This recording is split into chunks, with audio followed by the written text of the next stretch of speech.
Je vais vous parler de ce que deviennent les malades qui ne sont pas morts en réanimation. Et je vais parler en particulier d'un groupe de malades qui étaient souvent non admis en réanimation, qui sont les malades qui ont une maladie maligne. Globalement, nous sommes obligés de nous rendre compte que parmi nos voisins, nos concitoyens, eh bien, il y a de plus en plus de malades qui vivent avec une maladie tumorale chronique, contrôlée, pas guérie, mais existante. Et donc, le nombre d'années avec une anomalie, on va dire plutôt maligne, eh bien, est en train d'augmenter énormément, en particulier dans les pays industrialisés. Et il en est de même aussi avec le nombre d'années vivantes sans traitement et sans handicap physique quelconque. Et donc, on est globalement dans une période où, grâce à une série de médicaments nouveaux, voilà ici l'exemple, moi, qui m'a le plus impressionné en hématologie, qui est l'adjonction à une chimiothérapie conventionnelle d'un anticorps monoclonal, qui est donc le rituximab, un anticorps anti-CD20, parce qu'à la surface du lymphocyte B mature, il y a l'antigène CD20, et bien d'aller rajouter cet anticorps monoclonal à la chimiothérapie conventionnelle va ajouter une survie de façon extrêmement impressionnante. Regardez chez les malades les plus à risque, ceux qui ont une grosse masse tumorale et qui ont une grosse vraiment altération de l'état général, eh bien c'est là qu'on va gagner 30% de survie. On est vraiment dans une période qui a changé, que dans la plupart des maladies, eh bien il y a plus de survie, que ce soit la maladie hématologique ou la maladie tumorale solide, et y compris dans les maladies incroyables pour lesquelles on pensait qu'on aurait très peu de survie à l'avenir, eh bien on va voir qu'il y a quand même des petits bénéfices en survie. Alors voici mon plan. Oui, les patients survivent à la réanimation. Ils survivent aussi pour recevoir un projet curatif. La réanimation ne sert pas à prolonger le processus de fin de vie. Il sert à mettre les malades dans la course à la guérison. Ensuite, on va voir que la survie des malades qui ne sont pas morts en réa eh bien, est exactement comparable à celle des malades qui ne sont pas admis en réa, que leur qualité de vie aussi est la même. Et puis par contre, j'ai des questions sans réponse que je vais vous livrer. Et si vous avez la réponse, eh bien, je m'enrichirai de vos expériences.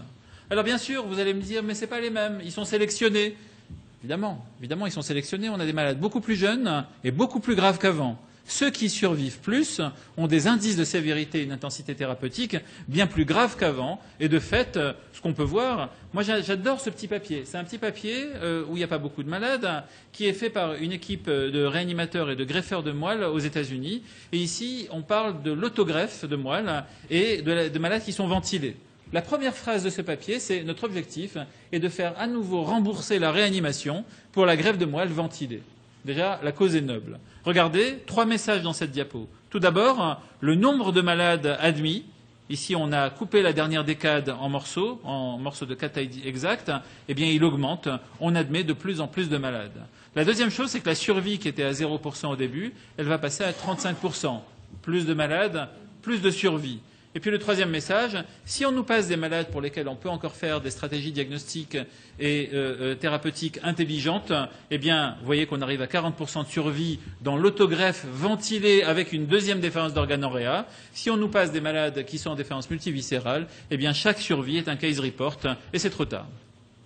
Alors voilà la tendance au cours du temps. Entre les années 80 ou 85, où la mortalité était constante, et aujourd'hui où la mortalité est autour de 40%. Et puis, ça concerne aussi la greffe de moelle. Et ce qui est intéressant, c'est de voir que dans une maladie comme le myélome, eh bien, tout a changé.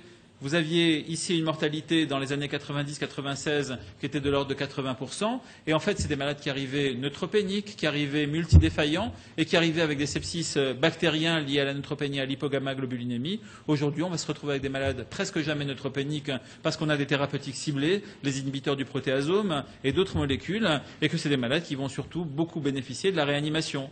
L'expérience de Cochin dans le choc septique est la même. Regardez, en comparant 2 périodes de temps, on a doublé la survie de malades en choc septique oncohématologique, tout simplement en appliquant des critères généraux de réanimation. Et ici, on a les mêmes données chez le sepsis et le choc septique du malade neutropénique en réanimation, où on va avoir une survie qui va passer de 43%, ici une mortalité qui va passer de 57% à 43%, voire moins si on a traité les malades avec des facteurs qui améliorent le pronostic. Alors, ces malades qui survivent, ils survivent beaucoup plus, ils survivent plus longtemps, mais ils survivent. Ils ne sortent pas de réa pour aller mourir ailleurs, ils survivent pour avoir un projet curatif. En chimiothérapie, déjà, eh bien, en réanimation, il faut savoir qu'en France, aujourd'hui, dans tous les centres, on administre par semaine 100 chimiothérapies en réanimation en France. Ça veut dire qu'aujourd'hui, vous comptez donc sur une année, donc ça fait quand même un certain nombre de malades. 5000 malades par an reçoivent de la chimiothérapie en réanimation. La réanimation est l'endroit où on peut faire de la chimiothérapie, de la dialyse, des catécholamines et de la ventilation mécanique. Bien sûr, c'est des malades sélectionnés. Évidemment, on n'a pas pris des malades grabataires pour leur faire de la chimio en réa. On n'a pas pris des très très vieux qui avaient plein de comorbidités. On a pris des malades qui avaient le plus de chances de s'en sortir. Leur mortalité chez des multidéfaillants, elle est de 55%. Ici, on est dans le papier de Dominique Benoît à Gand, où c'est encore pire. C'est-à-dire, non seulement on fait de la chimiothérapie, mais il vaut mieux être dans la vignette chimiothérapie que pas, parce que quand on a un sepsis, en particulier bactérien, on a un meilleur pronostic. Donc, déjà en réa, on commence ce processus de les faire vivre longtemps. J'aime bien ce petit papier sur le cancer du poumon de l'équipe de Tenon à Paris, parce que c'est le premier papier qui a montré que les malades qui survivaient à la réanimation recevaient dans 2/3 des cas de la chimiothérapie. Ça, vraiment, c'est la clé, c'est le pont entre la vie après la réa et la guérison. C'est-à-dire que ces cancers du poumon, qui est quand même, on va dire, une maladie relativement grave, et bien qui sont en plus des maladies étendues et des maladies, on va dire, pas toujours chimiosensibles, c'est pas des petites cellules, eh bien, vous voyez ici qu'on a 2/3 des survivants qui vont recevoir de la chimiothérapie. Et ce qui est intéressant, dans ce congrès va être présentée la cohorte Rococo, une cohorte de 1000 malades d'oncohématologie, qui montre aussi qu'au décours de la réanimation, c'est le côlon et le sein, donc ces maladies qui sont quand même relativement chimiosensibles, qui vont avoir une meilleure vie après la réanimation que des malades qui ont des tumeurs moins chimiosensibles. Dans l'étude Trialo, on montrait aussi que 80% des survivants à la réa, c'était une étude sur 1011 hémopathies malignes, eh bien, étaient en rémission complète après la réanimation. Donc, ils ne sont pas morts en réa, mais on les a amenés 6 mois après, dans 80% des cas, à une rémission complète. Donc oui, les malades sortent de réa, de plus en plus vivants, et on ne les sort pas pour donner des bons chiffres, on les sort vraiment pour, derrière, faire de la chimiothérapie, qui d'ailleurs a souvent commencé en réanimation. Alors ce qui est intéressant, c'est ensuite de comparer le devenir, la survie et la rémission complète entre les malades admis en réanimation et les malades qui n'ont pas eu besoin de réanimation. Alors, c'est une étude, on va dire, d'hémato-réanimateurs. Ici, on est à Vienne, en Autriche, et on a Peter Chelongowski qui va reprendre la grosse cohorte des malades leucémiques aigus admis en réanimation. Et ce qui est intéressant, donc ici, il va censurer les malades à 30 jours, donc prendre les survivants de la réanimation, et il va tout simplement montrer que ce soit les malades en réa ou les malades non passés en réa, eh bien leur survie, elle est complètement superposable, et leur capacité à avoir une rémission complète, elle est complètement superposable. On a, dès qu'on n'est pas mort en réanimation et qu'on sort dans la plupart des cas sans défaillance d'organes, eh bien, on a la même chance d'obtenir une rémission complète et on a la même survie que des malades jamais venus en réanimation. Ça, c'est donc un papier autrichien et on a des données de qualité moindre, mais qui vont tout à fait dans le même sens par une équipe ici belge et canadienne, où vous allez avoir donc des témoins qui sont des malades passés en réanimation. Ici, vous avez des témoins non passés en réanimation, et vous voyez bien que les malades, quand ils ne sont pas morts en réanimation, eh bien, ils ont une survie tout à fait comparable. La réanimation n'est qu'un endroit où on va déguiser des malades qui ont une pathologie maligne, besoin de chimiothérapie. On va les déguiser en malades de réanimation avec le traitement de défaillance d'organes pour les conduire à un horizon qui n'est pas la survie dans un SSR ou un soin palliatif, qui est, dans un certain nombre de cas, qui est de l'ordre de 75 à 80%, la rémission complète, donc comme s'il n'était pas passé en réanimation. Alors, les données de qualité de vie sont un peu plus contrastées, parce que tout simplement, dans la littérature, il faut vraiment aller les chercher. Tout d'abord, dans l'étude Trialo, sur les 1011 hémopathies malignes, on avait comparé la qualité de vie des survivants, donc entre 3 mois et 6 mois après la sortie de réanimation, à une cohorte de malades français, alors que c'était une étude franco-belge, qui n'étaient pas passés en réanimation, et on voyait que la qualité de vie était exactement la même. Ici, on a une étude qui va montrer, donc une étude de Gand, dans le groupe de Dominique Benoît, qui va montrer une certaine altération de la qualité de vie chez les survivants en réanimation. Ici, en noir, vous avez l'état des malades avant la réa. Vous voyez ici les malades qui sont 3 mois après la réa. Donc, bien sûr, les décédés ne sont plus là et donc il y a une surévaluation de la qualité de vie avec une stabilité après 1 an. Et ce qu'on voit quand même globalement, c'est que pour certaines des activités usuelles, eh bien, les malades qui sont décédés sont les malades qui avaient la qualité de vie la plus altérée, et de fait, ceux qui sont survivants vont avoir une relative bonne qualité de vie. Dans l'étude OVNI, où quand même les cancers étaient 30% des malades, pour rappel, l'étude OVNI, c'était une étude sur des malades venant en réanimation pour recevoir de la ventilation non invasive, quel que soit le type de ventilation non invasive qu'on faisait, prophylactique, curative, palliative ou pas. Eh bien, ce qu'on pouvait voir, c'est que globalement, quand on comparait la qualité de vie des malades avant l'AREA, en gris clair ici, ou après l'AREA, eh bien, il n'y avait pas d'altération des qualités de vie entre les malades qui avaient un projet thérapeutique complet ou les malades qui avaient une décision de ne pas intuber. Et que globalement, ce qu'on peut voir, c'est que quand on compare avant et après la réanimation, que ce soit sur l'échelle physique du SF36 ou l'échelle mentale, eh bien, on n'a pas d'augmentation, d'altération de la qualité de vie. Globalement, les malades sont soit survivants, soit ils ont une qualité de vie qui est superposable à des malades non venus en réanimation ou bien, dans cette étude, à leur qualité de vie avant la réanimation. Alors voilà, plus de malades en réa, ces malades survivent plus, bien sûr ils sont sélectionnés, il ne faut pas rêver, tous vos malades sont sélectionnés, il a fallu qu'on vous appelle, que vous les acceptiez, et quand ils sont chez vous, que vous ne limitiez pas les traitements. Donc c'est un sacré filtre.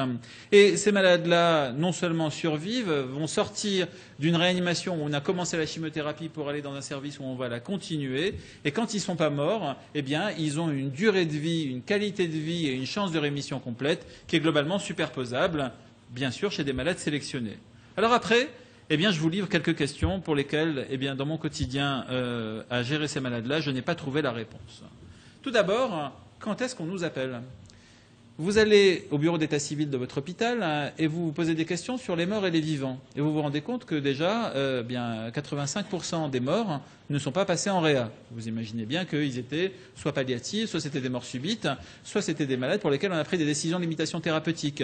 Je n'ai jamais vu un papier sur les critères sur lesquels les hématologistes ne nous adressaient pas leurs malades en réanimation. Et en ce sens, je serais curieux de voir ces critères-là. On a un travail actuellement avec la SFH sur ce sujet.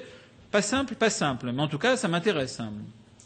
L'autre chose, c'est que, compte tenu des résultats de la réanimation chez ces malades aujourd'hui, est-ce qu'on peut en rester sur les mêmes contrats d'admission ? C'est-à-dire que nous, on a vu, en quelques années, passer des malades d'un projet palliatif à un projet curatif, mais du coup, il faut reconsidérer, en dehors du fait que tout le monde sait que la neutropénie n'est plus un facteur pronostic ou que l'autogreffe de moelle s'est remboursée par la Sécu. Ce qu'il faut savoir aussi, c'est qu'il y a des tas de situations pour lesquelles on a des déférences multiviscérales purement réversibles. Le syndrome d'activation macrophagique, le syndrome de lisse tumorale, les syndromes d'hyperperméabilité capillaire qui sont induits par les chimiothérapies, etc. Donc, est-ce qu'on peut vraiment réfléchir ? L'autre chose, c'est que, est-ce que l'admission précoce, dont on sait que ça diminue la mortalité à court terme, ça a un bénéfice sur le long terme et sur la rémission ? Je ne sais pas. Est-ce que, par exemple, vous trouvez normal de recevoir de la chimiothérapie dans une salle où il y a 2 infirmières pour 28 malades, alors que vous avez 130 micromoles de créate et 3 litres d'oxygène ? Est-ce que ce n'est pas la place pour la surveillance continue ? Est-ce que ce n'est pas la place pour un autre type de structure ?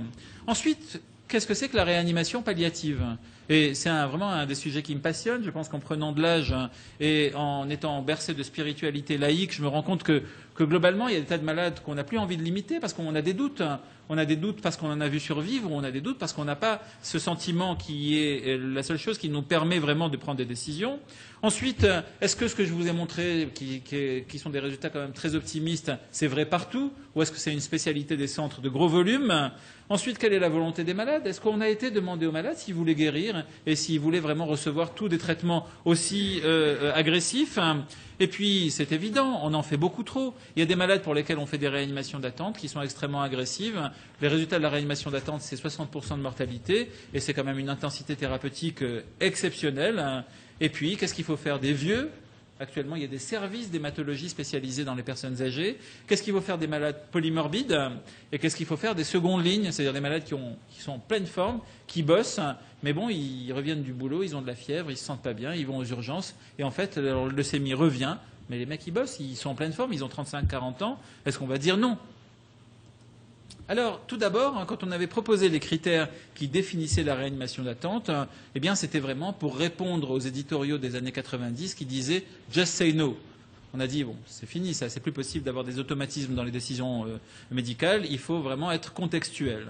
Et de fait, on a développé des contrats de réanimation qui comprennent la réanimation d'attente, la réanimation d'exception, par exemple pour les personnes qui sont très âgées mais sans comorbidité, qui pètent la forme à 75 ans, Des réanimations un peu différentes, comme la réanimation prophylactique, palliative, la réanimation où on va faire de l'admission précoce. Et en fait, ces nouveaux contrats, il faut en permanence les adapter aux résultats de la réanimation. Par exemple, ces éléments-là qui montrent que quand on est tachycarde, fébrile, tachypnéique et qu'on a un débit urinaire un petit peu diminué, eh bien la probabilité d'être en réanimation est 30%.